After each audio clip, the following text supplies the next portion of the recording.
Hello dear friends, ഇന്നത്തെ recipe ഒരു chilli ഗോബിയാണ്. Exactly ആ ഒരു മെത്തേഡൊന്നും അല്ലെങ്കിൽ പോലും എനിക്ക് പറ്റുന്ന രീതിയിലുള്ള സാധനങ്ങളൊക്കെ അവൈലബിൾ ആയിട്ടുള്ള സാധനങ്ങളൊക്കെ വെച്ചിട്ട് ഒരു ചില്ലി ഗോബിയാണ് ഉണ്ടാക്കുന്നത്.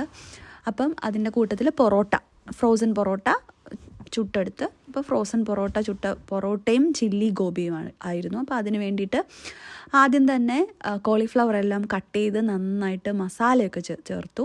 ഭയങ്കരമായിട്ട് കവർ ചെയ്തില്ല, എങ്കിലും ഒരുവിധം എല്ലാ കോളിഫ്ലവർ പീസസിലെത്തുന്ന വിധത്തിൽ മൈദ ചേർത്തിട്ടുണ്ട്, കോൺഫ്ലവർ ചെയ്തിട്ടുണ്ട്, കുറച്ച് ചില്ലി പൗഡർ, ഉപ്പ്, പിന്നെ കുറച്ച് ക്രഷ്ഡ് പെപ്പർ. അപ്പോൾ ഇത്രയാണ് ചേർത്തിരിക്കുന്നത്. അത് ചേർത്ത് നന്നായിട്ട് ഒന്ന് ഒരു ഹാഫ് ആൻ അവർ വെച്ചിട്ട് അതിന് ശേഷം അത് ഫ്രൈ ചെയ്തെടുത്ത് മാറ്റി.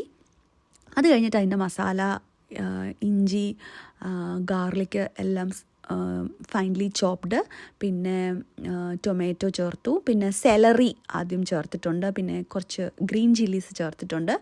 ഇതെല്ലാം നന്നായിട്ടൊന്ന് വഴറ്റി അതിനകത്തേക്ക് സോസസ് ആഡ് ചെയ്ത് കൊടുത്തു. ചില്ലി സോസ് ആഡ് ചെയ്തിട്ടുണ്ട്, സോയ സോസ് ആഡ് ചെയ്തിട്ടുണ്ട്, ടൊമാറ്റോ സോസ് ആഡ് ചെയ്തിട്ടുണ്ട്.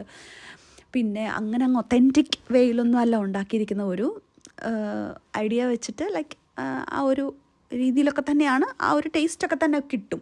പിന്നെ ക്യാപ്സിക്കം ആഡ് ചെയ്ത് കൊടുത്തു, പിന്നെ സവോള ആഡ് ചെയ്ത് കൊടുത്തു. അപ്പോൾ സവോള എപ്പോഴും ചില്ലി ഗോബി അല്ലെങ്കിൽ ചില്ലി ചിക്കനൊക്കെ ആഡ് ചെയ്യുമ്പോൾ ഇച്ചിരി വലുതായിട്ടാണ് ആഡ് ചെയ്യുന്നത്. ഞാൻ അത്രയും വലുതാക്കിയില്ല, കുറച്ച് വലുതായിട്ടേ ആഡ് ചെയ്തുള്ളൂ. കാരണം ഇവിടെ ഒത്തിരി വലിയ പീസസായിട്ട് സവോള കിടന്നു കഴിഞ്ഞാൽ പിന്നെ അത് കഴിക്കാൻ വലിയ ബുദ്ധിമുട്ടാണ് എല്ലാവർക്കും. അപ്പോൾ അതുകൊണ്ട് അത് ആഡ് ചെയ്ത് കൊടുത്തു. അതിന് ശേഷം ഫ്രൈ ചെയ്ത് വെച്ച കോളിഫ്ലവർ അതിലേക്ക് ആഡ് ചെയ്ത് കൊടുത്തു. പിന്നെ ഞാൻ ഒരു ഡ്രൈ പരുവത്തിലാണ്, അങ്ങനെ ഒരു ഉള്ള രീതിയിലല്ല, ഒരു ഇച്ചിരി ഡ്രൈ ആയിട്ട് തന്നെയാണ് ആഡ് ചെയ്ത് കൊടുത്തത്.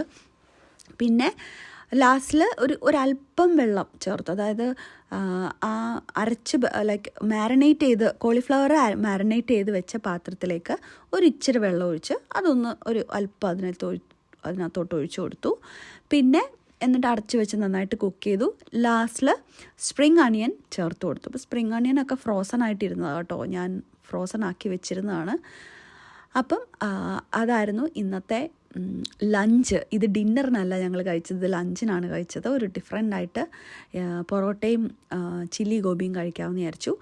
ഭയങ്കര ടേസ്റ്റി ആയിരുന്നു. അപ്പം ഞങ്ങളുടെ ലഞ്ചായിരുന്നു ഇത്, പൊറോട്ട ആൻഡ് ചില്ലി ഗോബി. കാരണം എനിക്ക് നൈറ്റ് ഡ്യൂട്ടി ഉണ്ട്, അപ്പം ലഞ്ചായിരുന്നു ഞങ്ങൾ ഒന്നിച്ച് കഴിച്ചത്. Thank you.